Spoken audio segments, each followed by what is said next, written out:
Trigger warning. This podcast addresses deeply rooted and challenging topics. It is written for open-minded individuals who are seeking insight and alternative perspectives on the complex histories of cults and their leaders. Many cults are destructive, and some of the content presented here may be emotionally triggering. This podcast is not recommended for young people, as some content may be inappropriate. Listener discretion advised.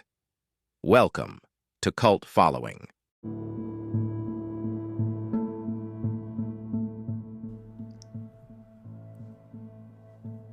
Today we're examining a new religious movement founded by charismatic leaders in the mid-1960s.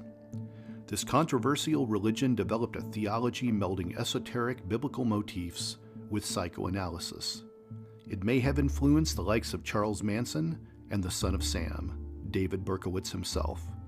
This is the Process Church of the Final Judgement on today's Cult Following.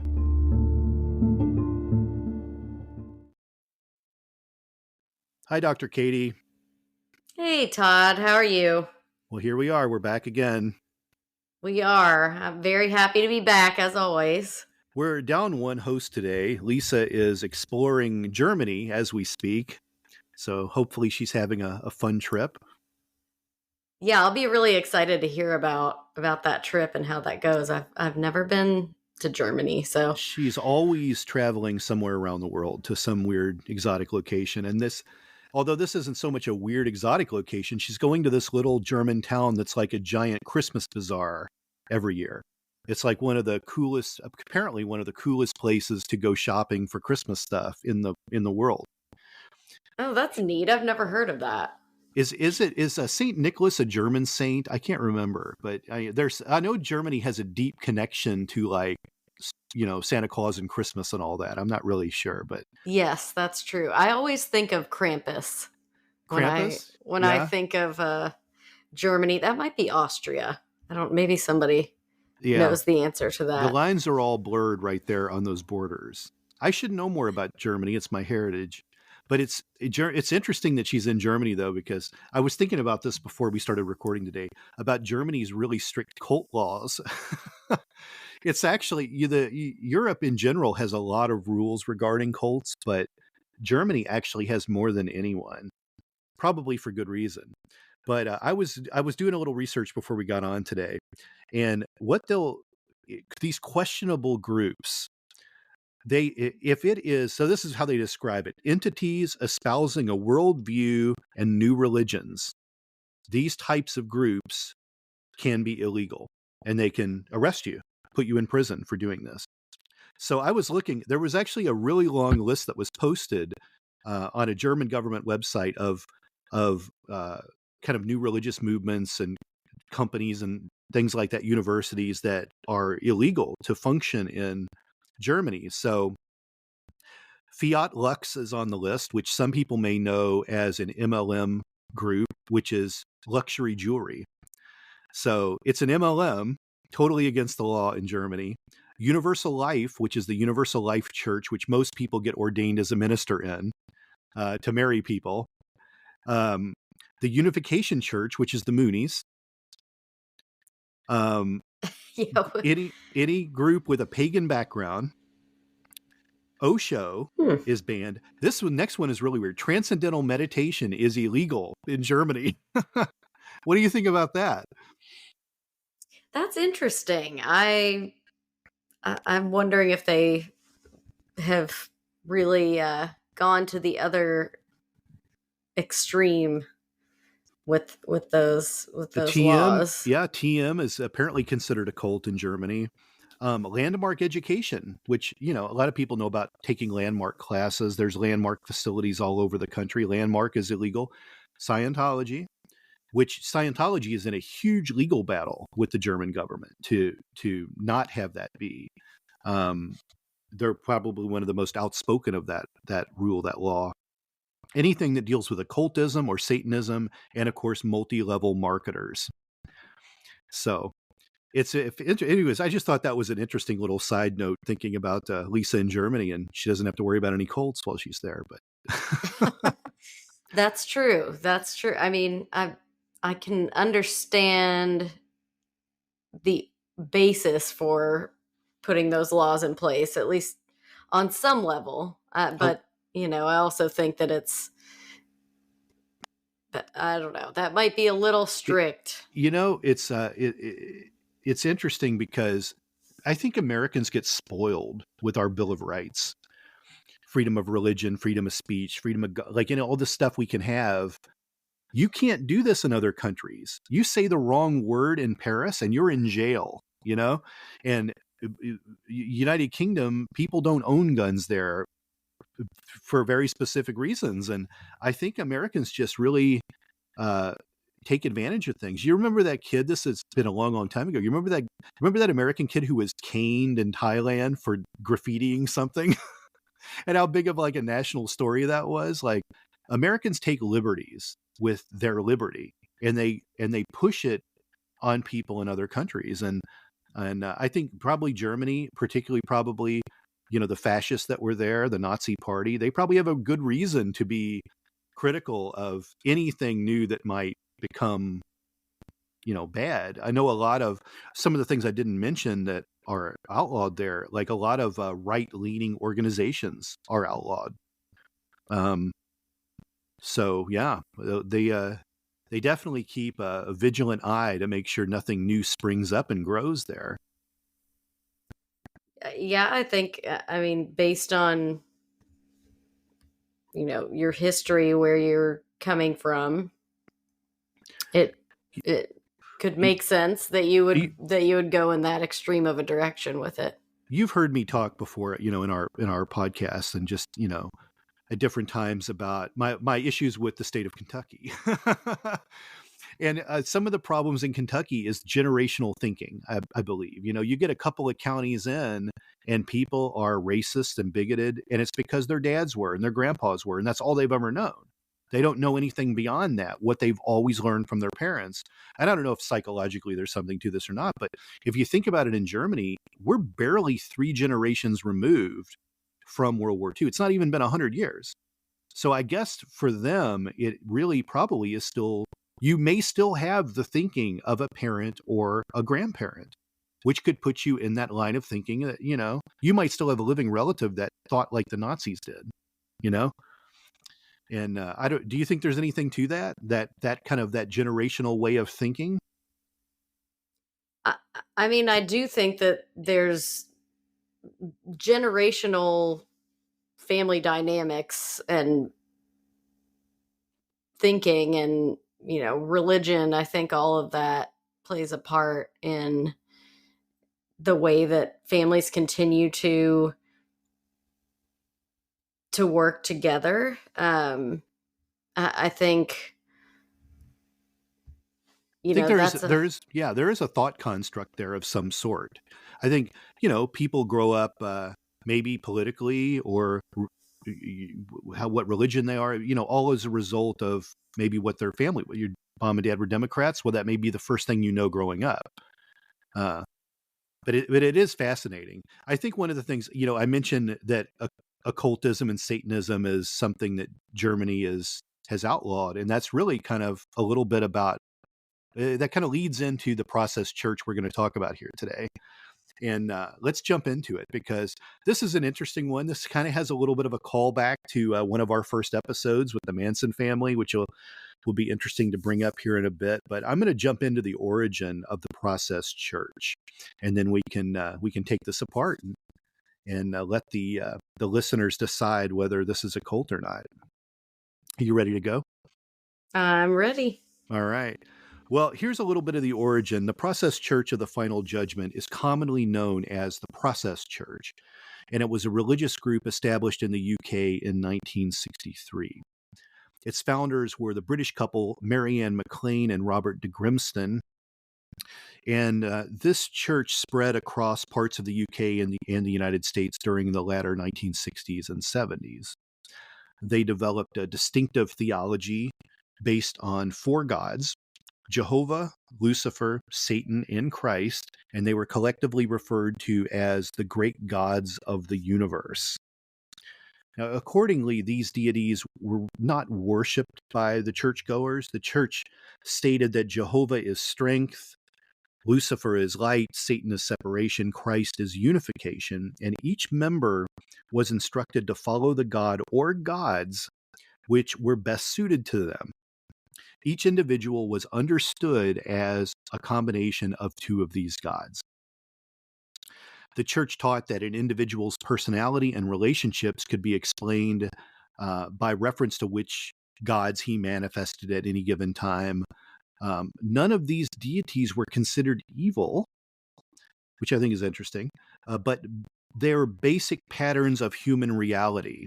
And the church taught that the real devil was humanity, or the gray forces, which were understood as representing the compromise and conformity typical of the masses, people being plugged in the matrix. Some scholars of religion have classified this new religious movement as a form of Satanism. So kind of jumping in there, Katie, what do you think right out of the gate, kind of hearing about their ideology? This one is really interesting to me because it's different than a lot of the other cults that we've discussed so far. I mean, this idea of these, 4 separate entities that you're worshiping that kind of represent the basic patterns of human reality or humanity. That's interesting to me. It kind of leans a little bit psychoanalytic in some way. And so that is an interesting take to me, especially since we normally see these cults as something that, groups that are generally following one specific god or ideology. And so and usually there's kind of a good and a bad, right? And this is a little more broken up, and including Lucifer and Satan, and they aren't necessarily being cast as the bad, right, against the good that would be God or whatever the holy entity normally is. So I find that piece really interesting. One of the controlling aspects of cults is, pitting you against something. They'll pit you against your family, separate you from them. And this cult seems to be pitting their group against the masses. Like, hey, we're doing it right, and everyone out there, they're against us, or we're against them. And you see that as kind of one of the controlling factors that you typically see with these cults. And I think also by saying that you can, you pick two, and this is what you are, is a great way to disguise your bad behavior. Well, that was Satan in me doing that, you got to get away with a little more. It might be a way to, condone your behavior within the group, especially if the group is having you do weird stuff, which we're going to get into in a bit. You have a little bit of information about the leaders of this cult. You want to give that to us? That's very true. Yes, I do. One last thought too before we move on to that piece. I think the other thing that's interesting is just like you're saying, this is a good way to kind of separate not only the bad things that you do, right, or the things that are seen as bad or looked down upon by the other members of this group, but a good way for you to be separated from humanity as a whole, right? Or from the rest of society. This is kind of an easy in for this kind of a group to make you feel special or different, and seeing everybody else as followers of, something else blindly. And you are the one that is enlightened here. So I find that to be a little bit of a manipulation tactic, possibly. Something that we often see as well, but a little bit different in this respect. So yeah, so just to give a little bit more background here, McLean and de Grimston met while both were members of the Church of Scientology in the early 1960s. The duo were ejected from the church in 1962 and married the following year. They started a Scientology splinter group called Compulsions Analysis, which incorporated new religious elements and developed into the Process Church, which was established in London in 1966.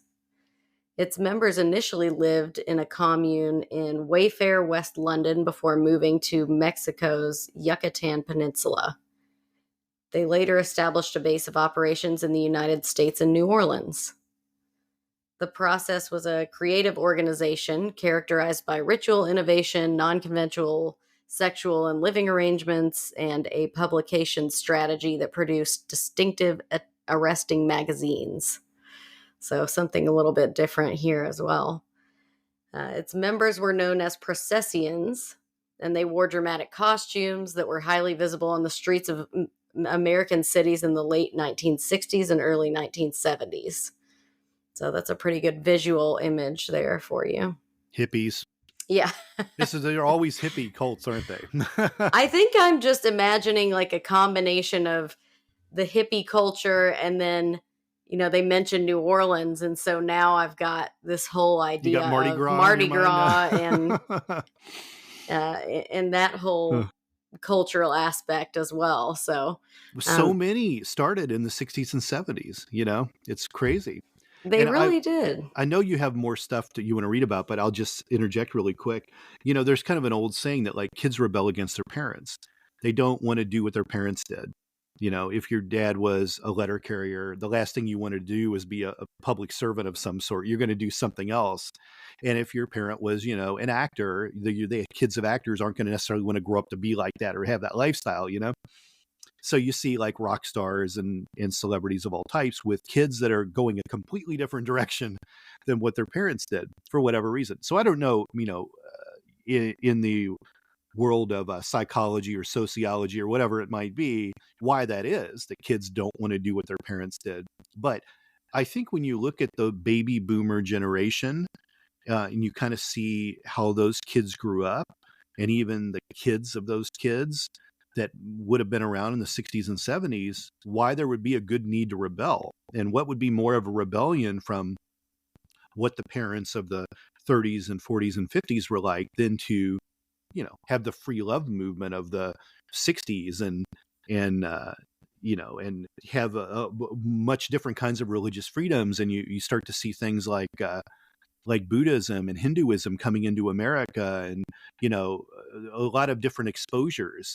So we see so many cults coming out of the 60s and 70s for these kids that are searching for something that's entirely different.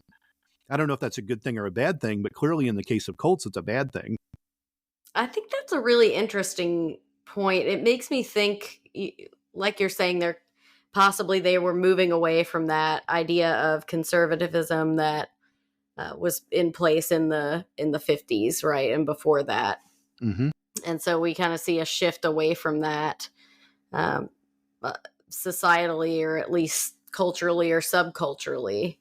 And, that's interesting when we take that and put it in the context of a cult, because maybe that's where some of these people were moving, right? They were trying to move away from this conservatism, but they're still finding themselves in these really highly structured, oftentimes religious groups, right? Even though they might see these ideas as being something novel and different than what they've seen before, inherently it's kind of a similar idea underneath all of that. So I find that to be pretty fascinating. That is interesting. I'd never really thought of it like that. It's really, they've kind of come full circle in a way. It's parallel maybe to what they had before. Yeah. Not exactly the same, but kind of running the same, trajectory as what they were in before. It's interesting. Yeah, potentially not that far away from what they wanted to escape. Generations used to be defined by 30 years.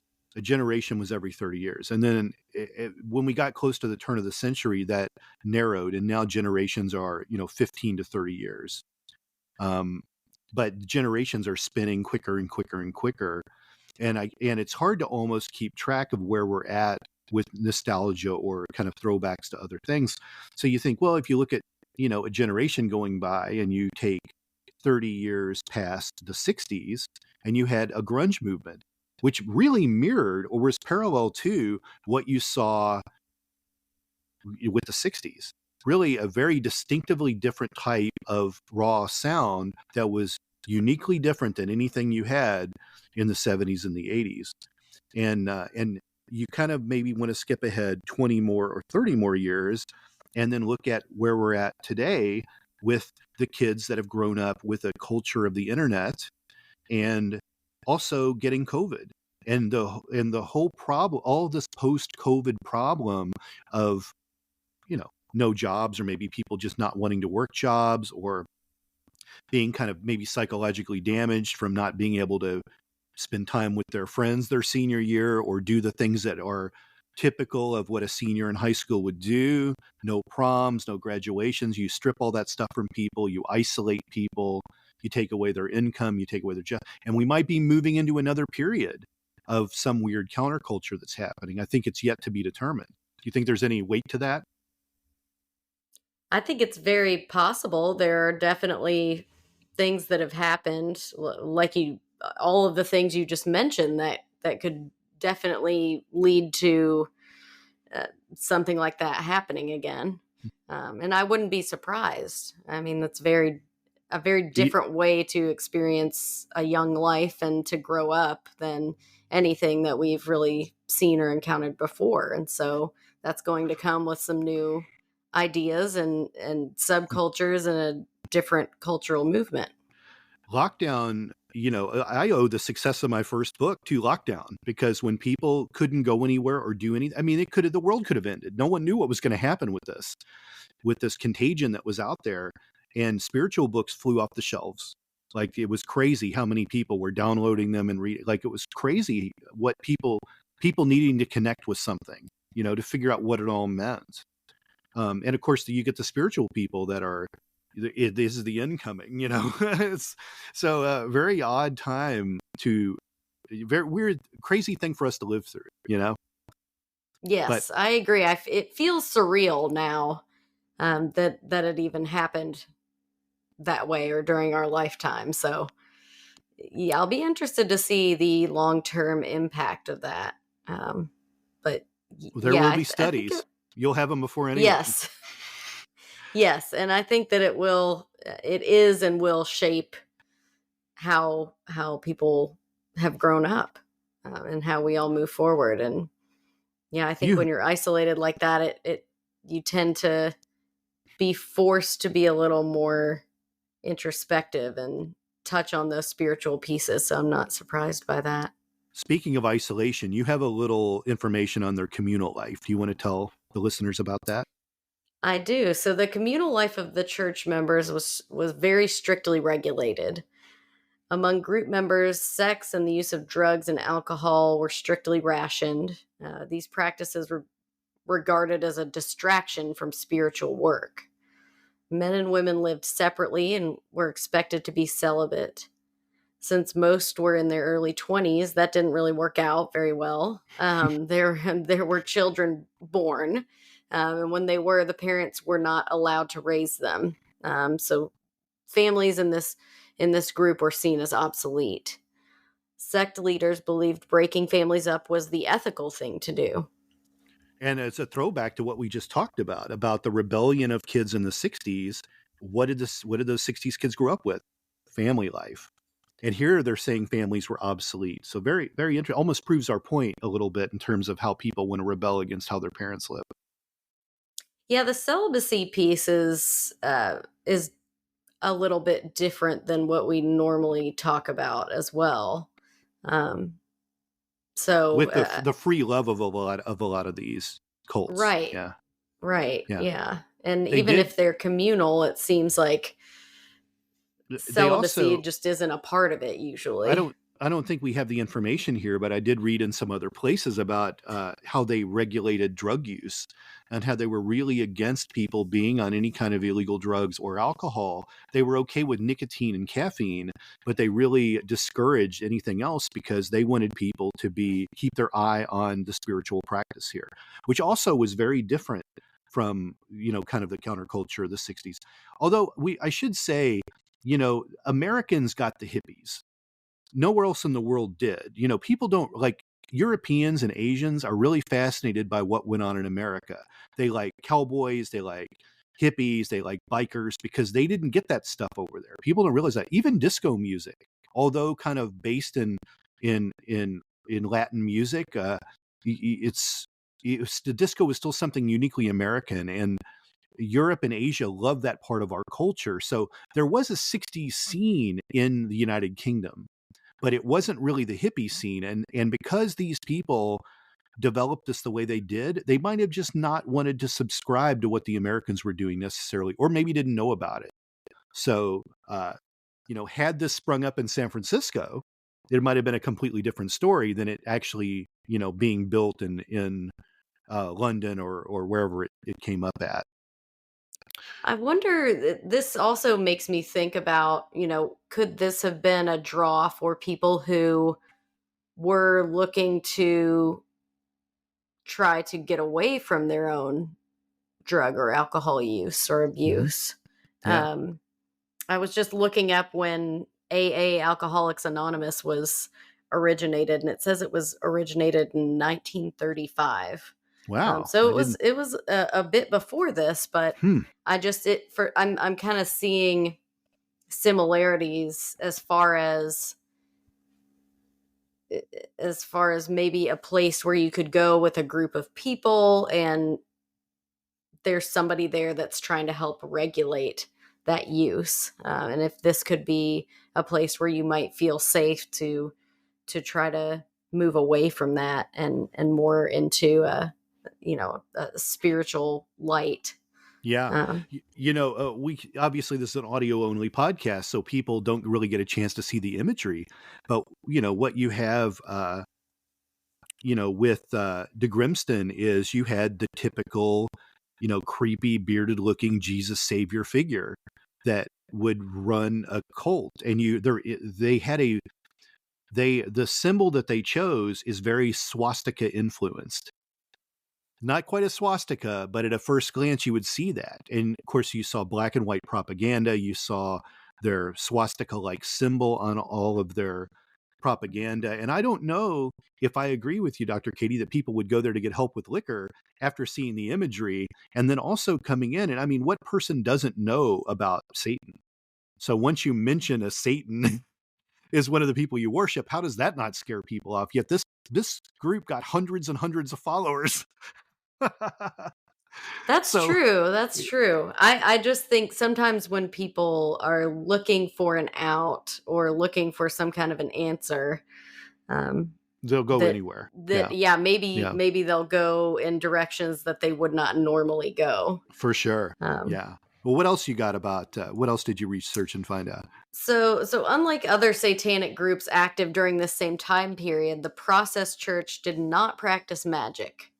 The church held public rituals similar to Christian practices, such as baptisms, marriages, and a weekly gathering titled the Sabbath Assembly.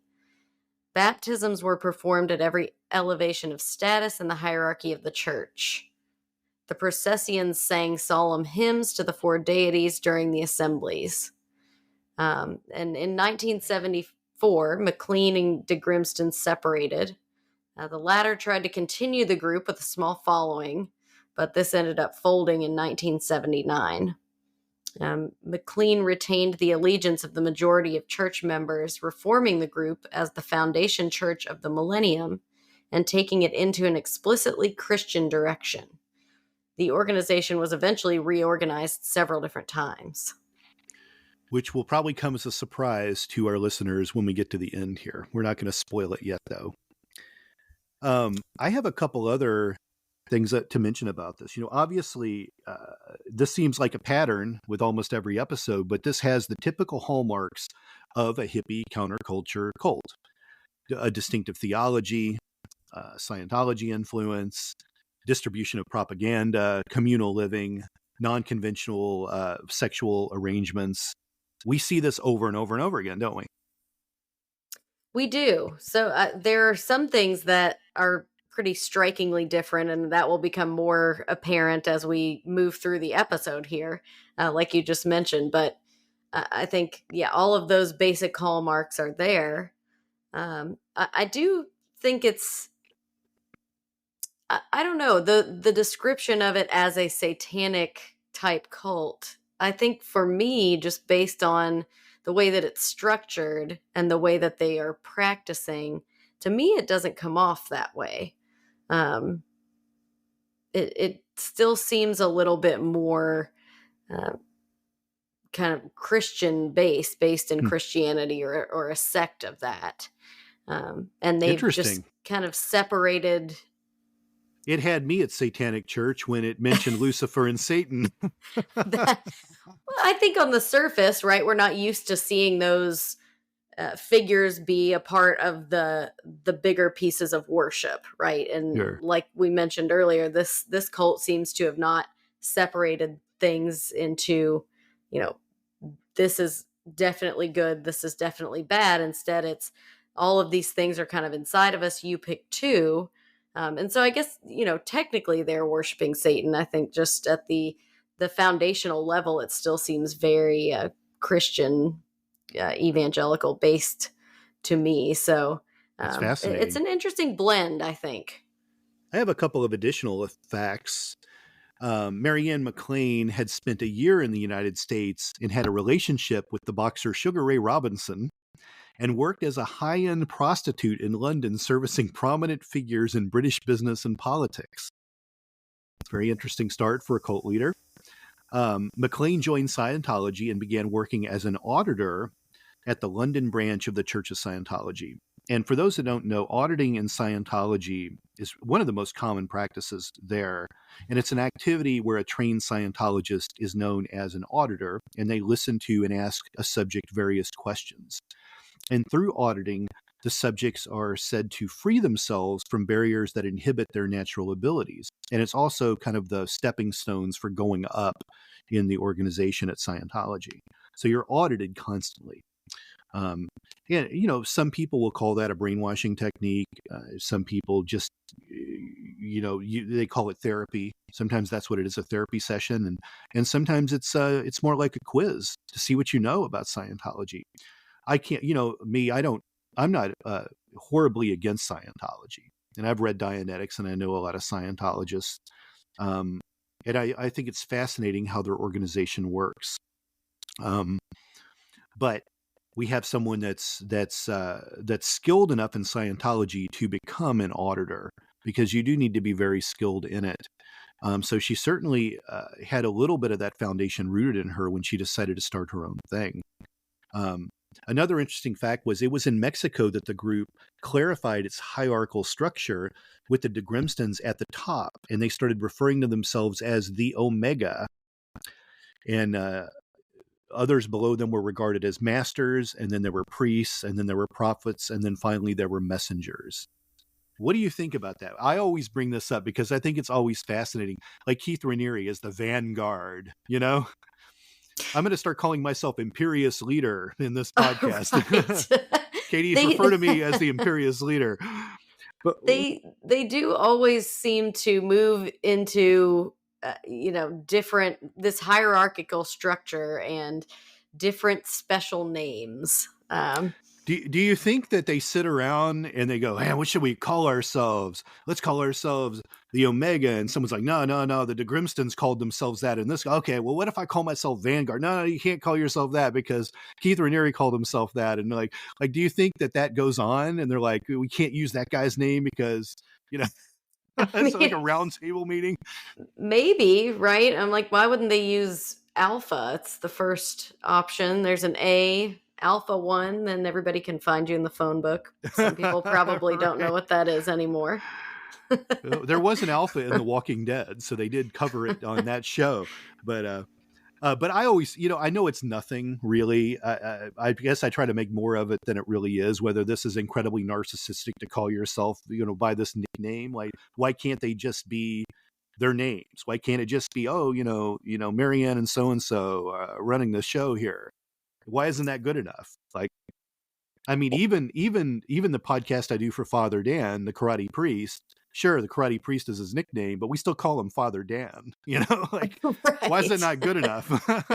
He's not forcing you to call him the karate priest. Only the Pope gets the special name, you know? Right. Yeah. And it's like, it's a collective this time as well. So it's this, a couple of different people who are at the top that are called the Omega as a collective. So it's just, I guess in any kind of structured hierarchical system, there are going to be different names just to differentiate people, but it does seem like something that is it ceremonial? I think it's a ceremonial name. Possibly. That's a good thought. I mean, that would make a little bit more sense.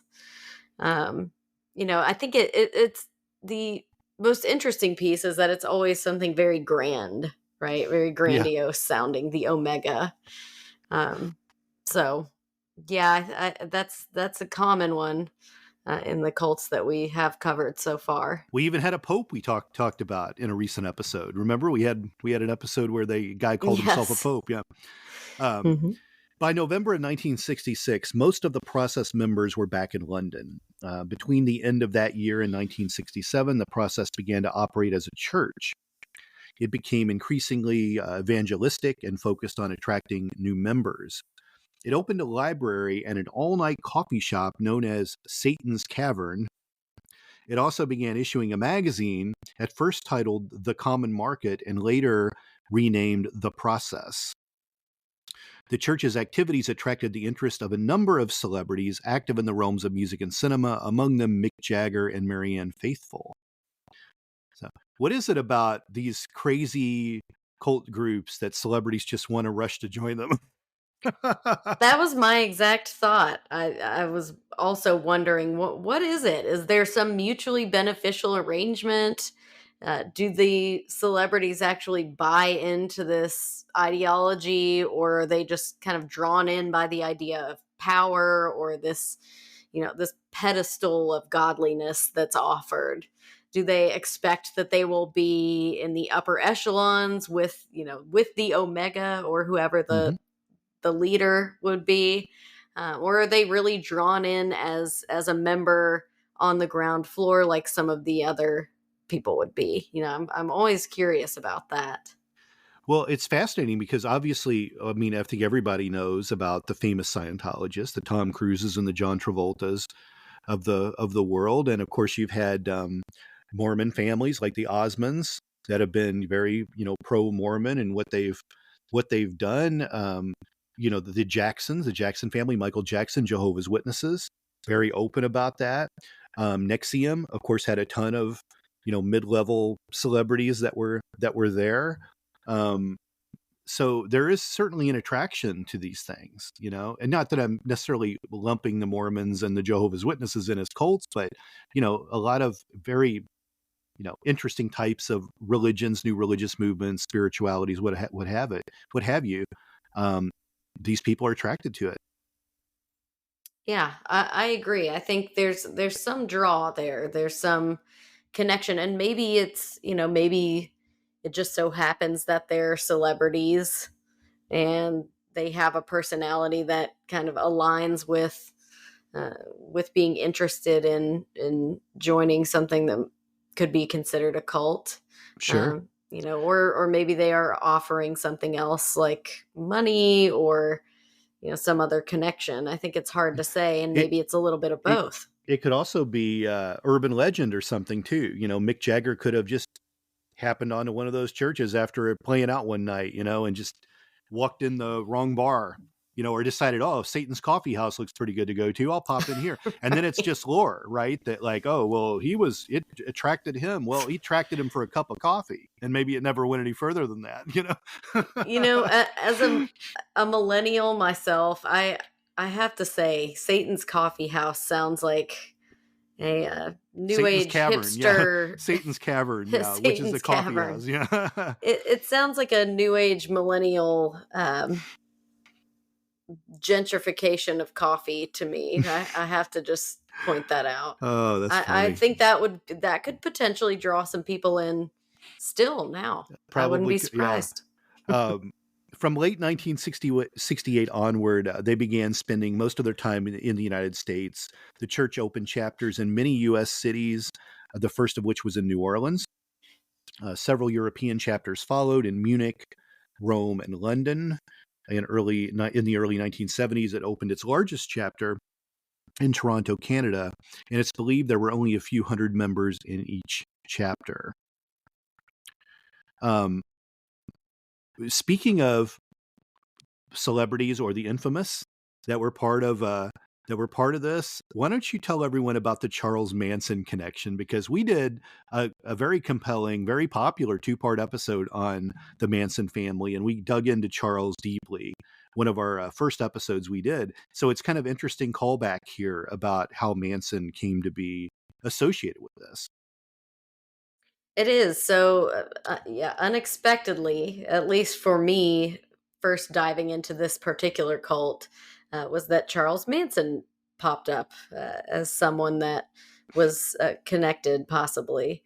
So, prosecutors investigating the Los Angeles murders committed by the Manson family in 1969 suggested that there were links between Charles Manson and the Process Church.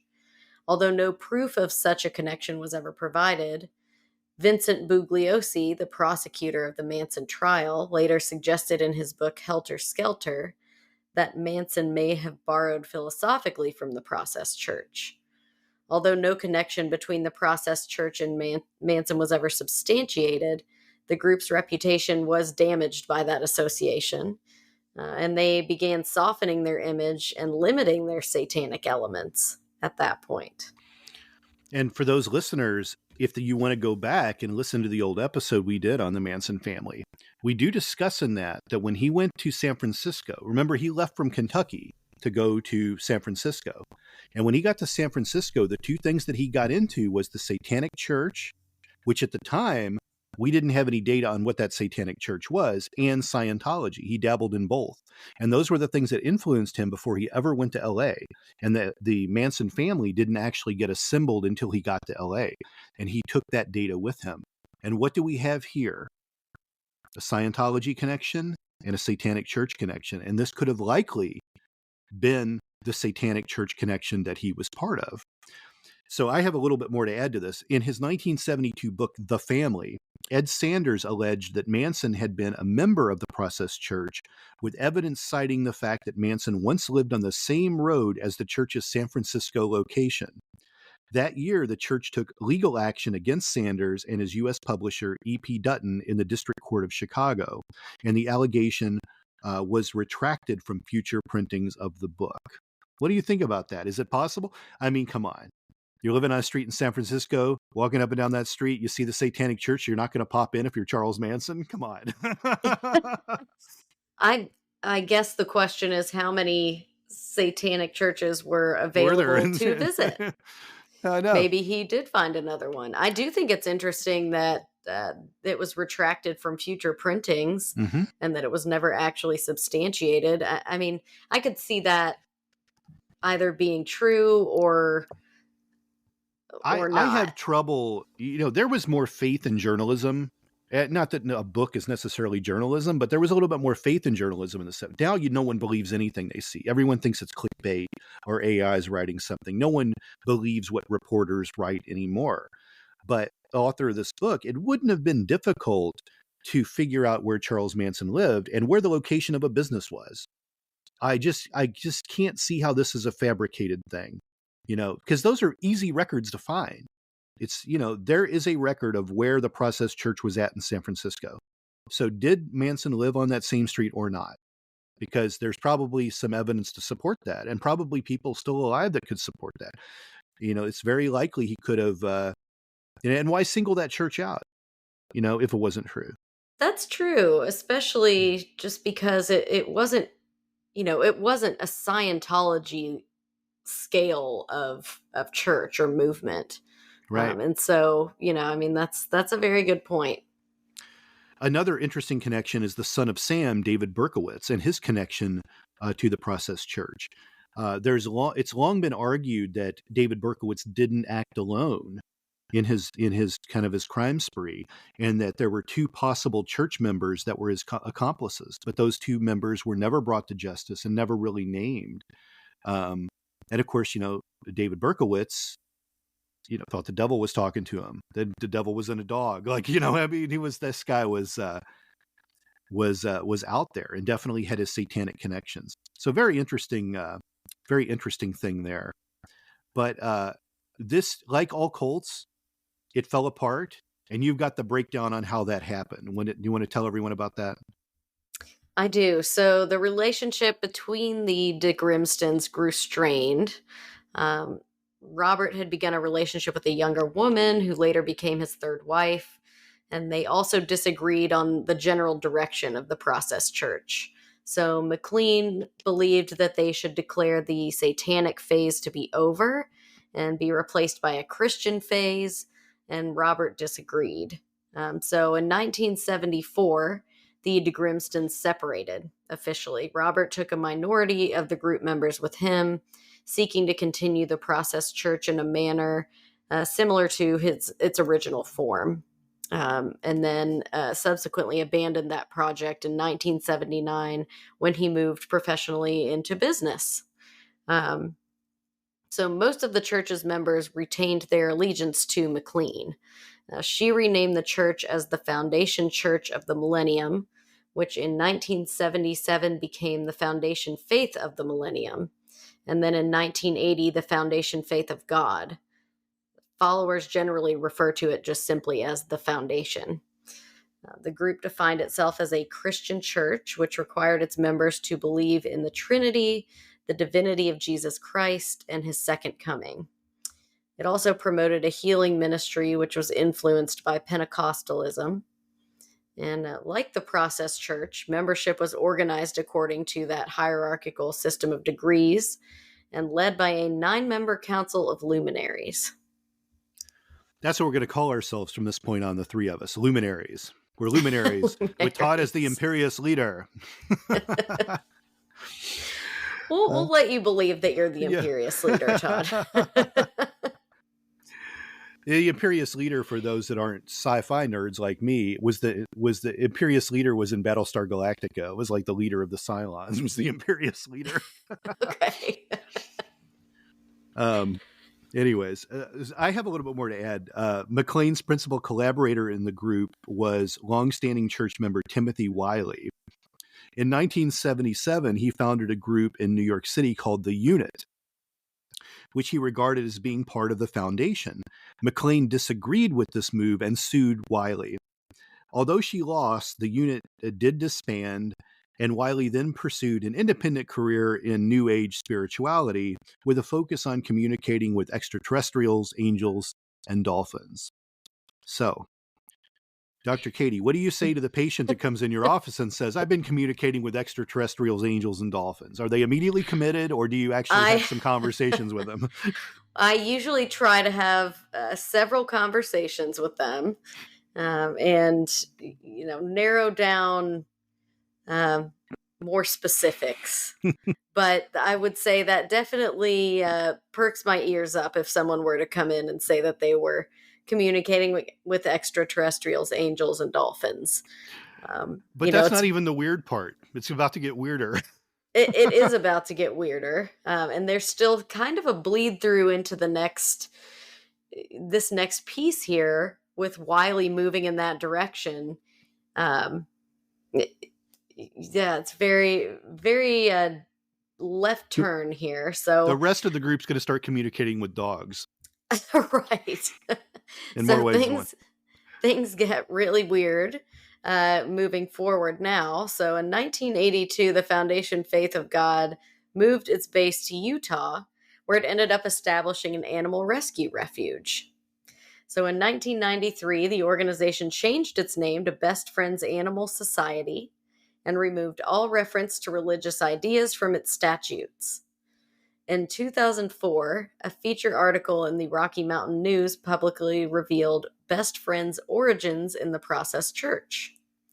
In 2005, McLean died, and the management of her charity was left to her second husband, Gabriel DePire, a former Foundation Faith of God church member.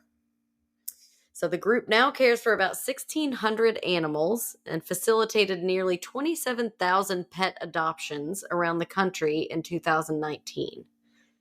The headquarters draws thousands of volunteers and visitors each year, and in 2019, the nonprofit received $101 million in donations.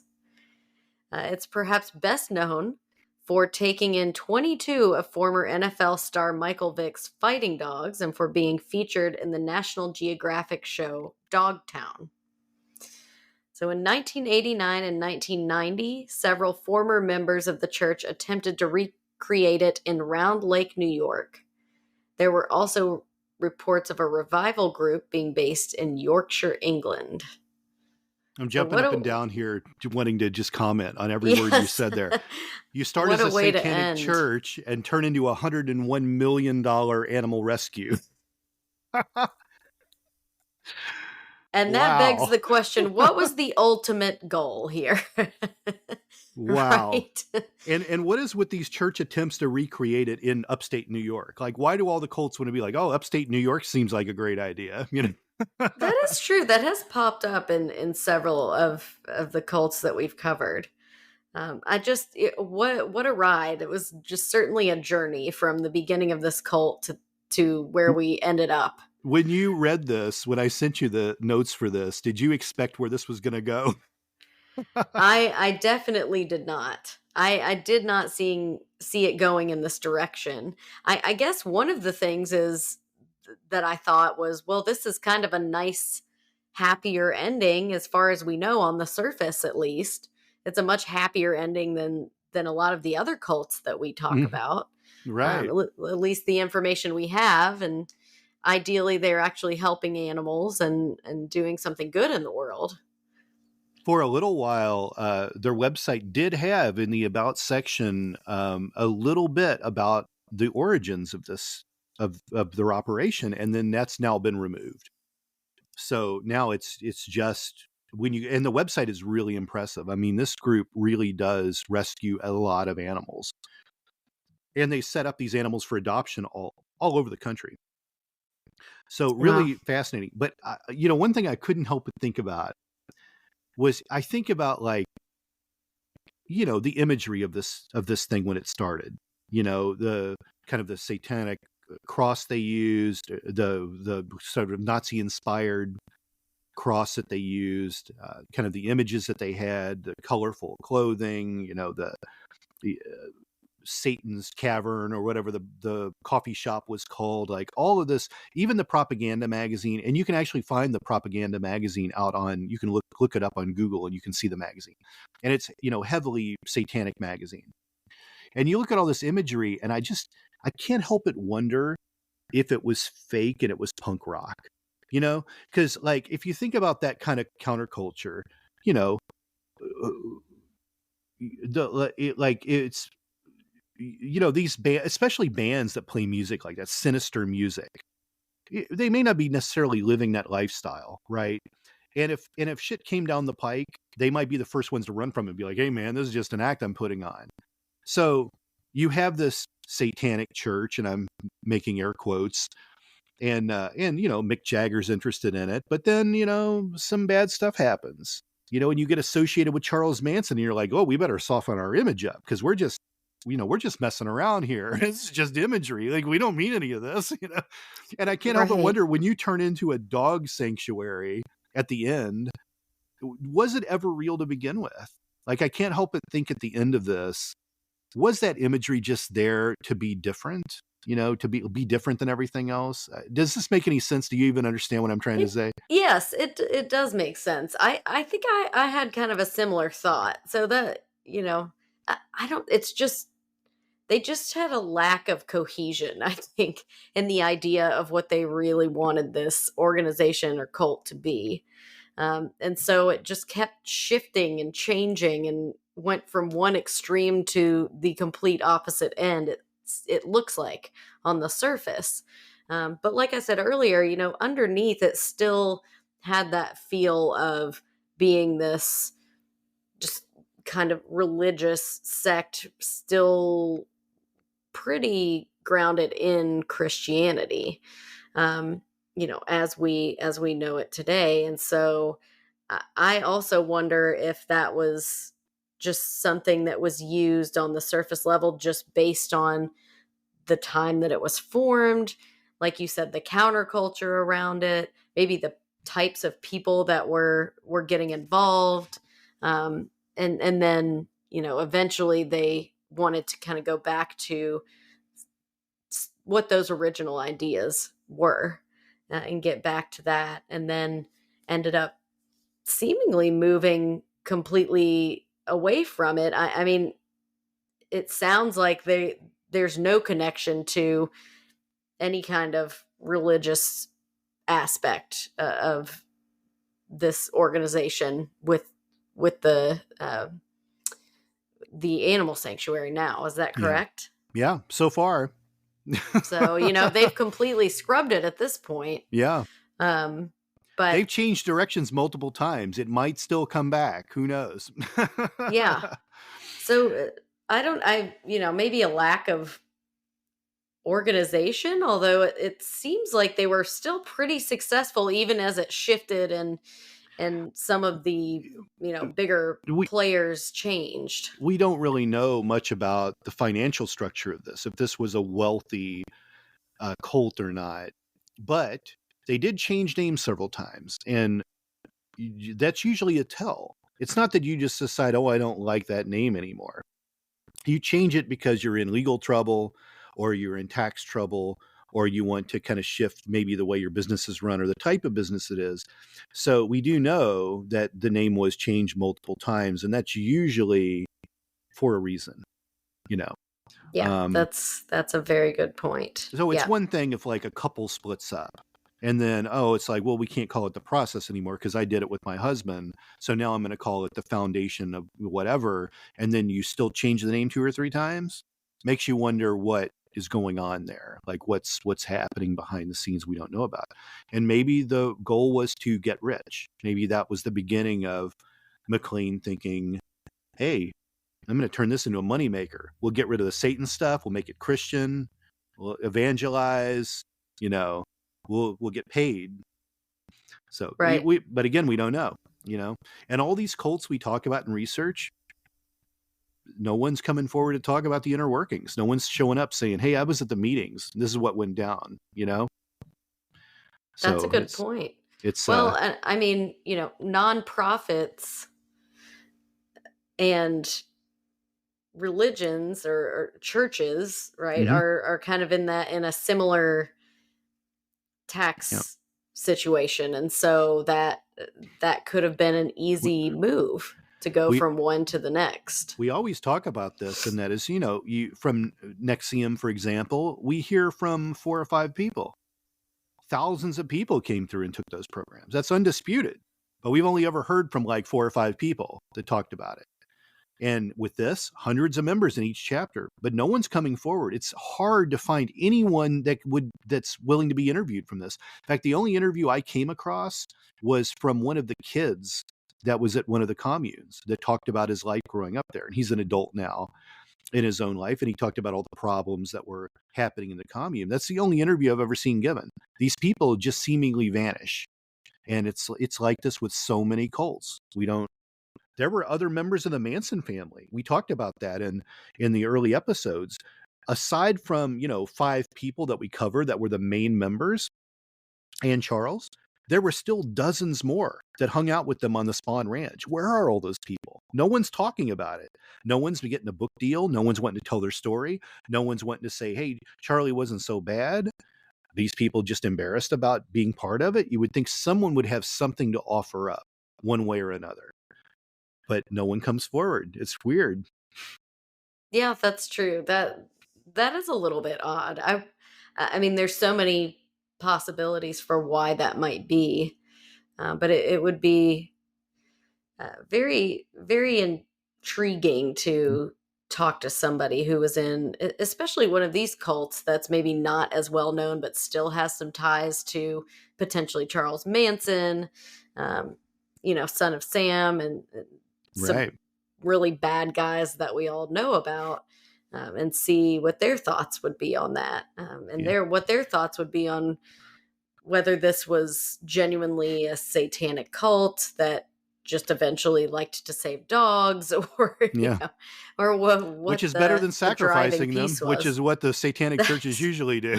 That is much better. I think I'm going to go on just a 2-year span of just research, and I'm going to take a meeting at every cult that I can.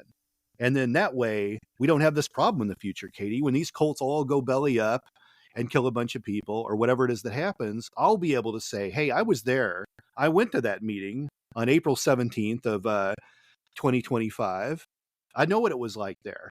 And I can tell everybody. I can be the one guy who went to every cult. It would be, that would be so just a unique experience to be a fly on the wall in even just a few different cults in our general area. I think would be amazing. Go ahead and slot me in for like 900 hours of therapy when I'm done with that 2 years of maybe during. I'm gonna need you to start specializing in deprogramming to get all the junk out of my mind. Yeah. But, especially when you start calling yourself the Omega, the Imperious leader. Yes, the Imperious leader. A group of luminaries. Anyways, but hey, if anyone's out there that did take in a meeting at the Process Church or any other cult for that matter, and you want to talk to us, feel free to find us out there on Facebook at Cult Following, or on Instagram at Join the Cult Following, or send us an email at jointhecultfollowing@gmail.com. We would love to hear from you. And until next time, Katie, this is always fun. Until next time, keep following. That's right, for sure. We look forward to talking to you again very soon. All right. Good night, everyone.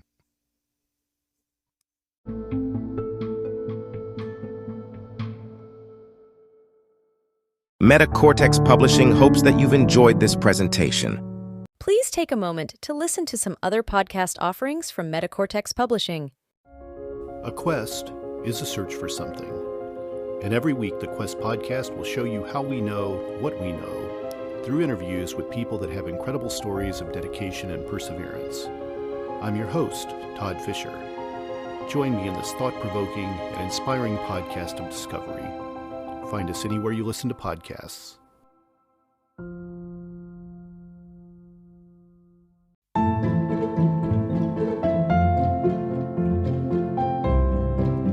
Hi, I'm Father Daniel Duplantis, a Catholic priest, martial artist, and host of the Karate Priest podcast. Have you ever wondered what the church teaches about different topics? Are you a martial arts enthusiast or just someone who wants to learn more about martial arts? I'd like to invite you to join me and many guests on my podcast as we cover topics of faith, everyday living, and martial arts on the Karate Priest podcast.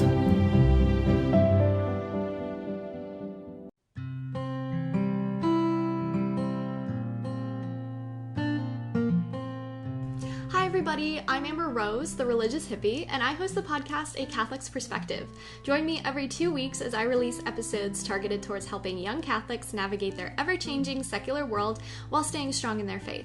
Whether you are a Catholic or not, all are welcome here. So if this is something that interests you, feel free to tune in. You can find A Catholic's Perspective on Spotify, Apple, or wherever you listen to your podcasts. I hope to see you there. Bye!